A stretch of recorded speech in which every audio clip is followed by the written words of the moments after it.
the new petrodollar standard. The dollar was linked to oil, not to gold. Well, let's start with this new BRICS currency that you wrote about not long ago. And you were very careful and very measured. And you had good sourcing like you always do. You have great sourcing.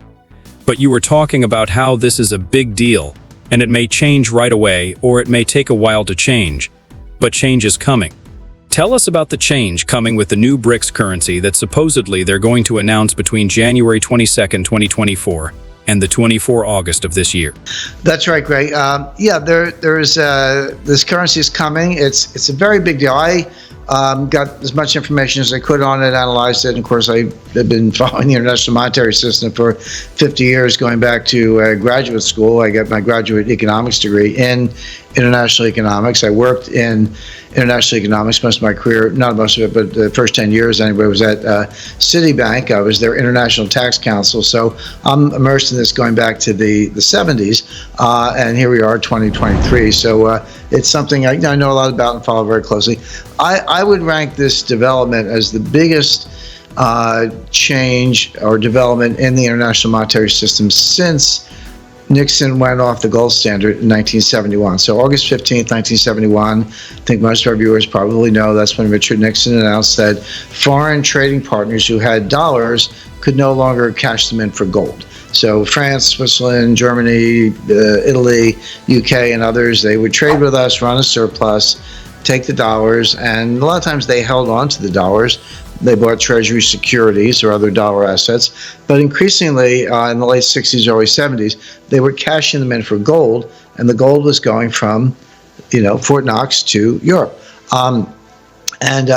And there was actually a run on the bank. And in fact, there was a run on Fort Knox. If Nixon hadn't done something, Fort Knox would have been depleted, within a couple of years maybe, but it was certainly on the way. And it was getting worse because when you see a run on the bank, you don't want to be the last guy at the bank. You want to be the first guy to get your money out. So Nixon suspended that. Now, if you go back to that speech and listen to what he actually said, you can find it on YouTube or whatever, he said, we are temporarily suspending the redemption of dollars for gold. And he meant it.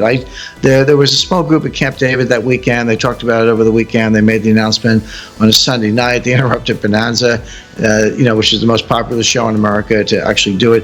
But I spoke to two of the people who were actually there. They were there with Richard Nixon at Camp David that weekend. One of them was Paul Volcker, and then Kenneth Dam, who was a lawyer, administration lawyer who was with them at the time. And they both told me the same thing. They said, yeah, it was meant to be temporary. What Nixon wanted to do, the dollar was, gold was $35 an ounce. It was fixed. Gold, dollar, $35 an ounce.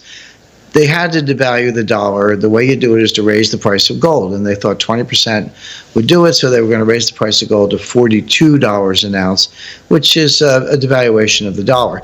And so they said, time out, no more redemptions, have another conference, like a Bretton Woods-style conference, which they did. It was the Smithsonian Institution conference in December 1971, devalue the dollar, which they did, to $42 an ounce, and then go back to the gold standard. But the last part never happened. The announcement, the intention to make it temporary, the devaluation, and it was too late. The cat was out of the bag. Germany had decided, we're not going to defend the Deutschmark or defend the dollar anymore with Deutschmarks. They just let the Deutschmark float. And that was followed by Japan and France and other countries. So we then entered the age of floating currencies instead of fixed exchange rates and fixed prices relative to gold. And it's been that way ever since. So this happened in a couple of different stages. So it was a very big deal, but it wasn't quite as simple as saying the gold standard is over. It was a little more technical. It took a couple of years for the IMF to demonetize gold and for the floating rate markets to evolve and all that. But by certainly the mid-70s, it was the new petrodollar standard. The dollar was linked to oil, not to gold. This announcement coming in August 22nd from the BRICS will be the most significant event since then. Now, Greg, let me spend a little bit of time on what it is and what it is not, because I wrote a paper on this a couple months ago, got a lot of attention. It was very detailed, on the BRICS, the new BRICS currency. Well, it got in circulation, which is fine. We publish, and you can find copies.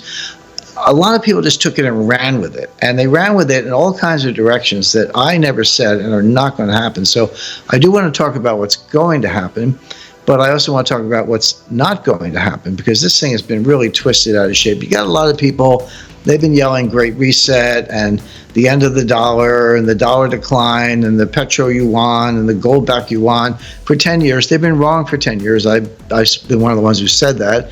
I'm certainly bullish on gold. I do think the dollar is in trouble, but I've never said that the dollar was going to be, wiped off the map, or China, the Chinese currency they want is not going to be a global reserve currency. The Russian ruble is not going to be a global reserve currency. They're not going to have gold-backed currencies. They don't have enough gold. If you look at the money supply in China, it's, believe it or not, bigger than the United States. With all the Fed printing over the last 15 years, China has printed more. They have some gold, but they don't have as much as the United States does. So there in no way are they even close to being able to have a true gold-backed currency, and they're not going to. So you can forget all of that. Again, a lot of hyperventilating. A lot of it comes from gold dealers, by the way, who want to sell you gold. If you want to buy gold, that's fine. Be my guest, but I buy it.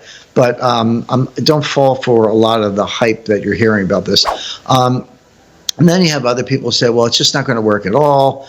And I've even read some smart people, like people I respect. They do good research, and I read it, and I use it in my own work, who said, you can't have a new monetary union with a new currency because you don't have a common fiscal policy. Fiscal policy is your budget deficit, your spending and tax receipts. And, how are China and India and Brazil and Russia ever going to coordinate the fiscal policy?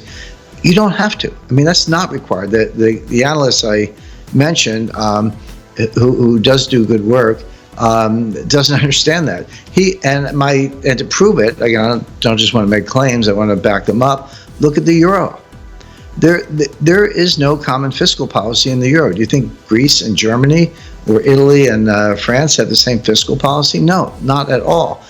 So there's a case where you do have a currency union, you do have a common currency. There is a central bank, has a little bit of gold, not a lot, but they have some gold. But the euro is not gold backed. You can take a euro and buy some gold, but the value of the euro is not fixed in gold. They don't give you gold if you want it. And so the euro is an example of a very successful, widely used currency that is not backed by gold. It does not have a common fiscal policy, and yet it works extremely well. And so the BRICS can do the same thing, and I'll explain how with a little twist, probably cooked up by our friend Vladimir Putin. So it's this new currency. By the way, we don't know exactly what it's going to be. It's not like someone handed me a term sheet and said, hey Jim, here's the name, and here's how much it's worth by weight of gold, and here's the exchange value. And we don't have that information. What we have are some statements by some of the key players that you have to know how to read and interpret. One of them from Sergei Lavrov. We'll say, who's Sergei Lavrov? Well, he's the foreign minister of Russia.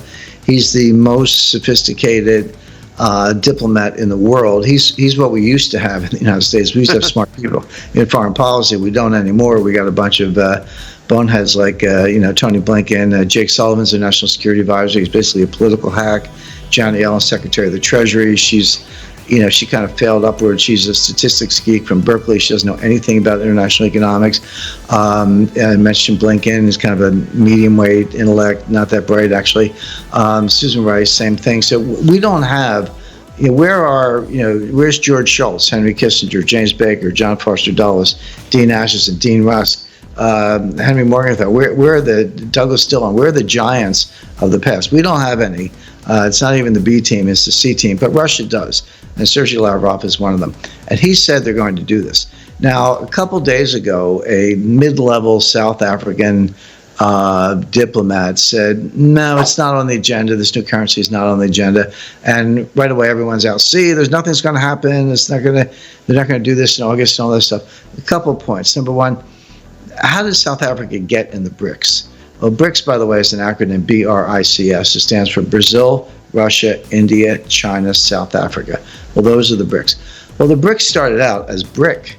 It was Brazil, Russia, India, and China. Now, Brazil, Russia, India, and China, you've got the two largest populations in the world, India and China.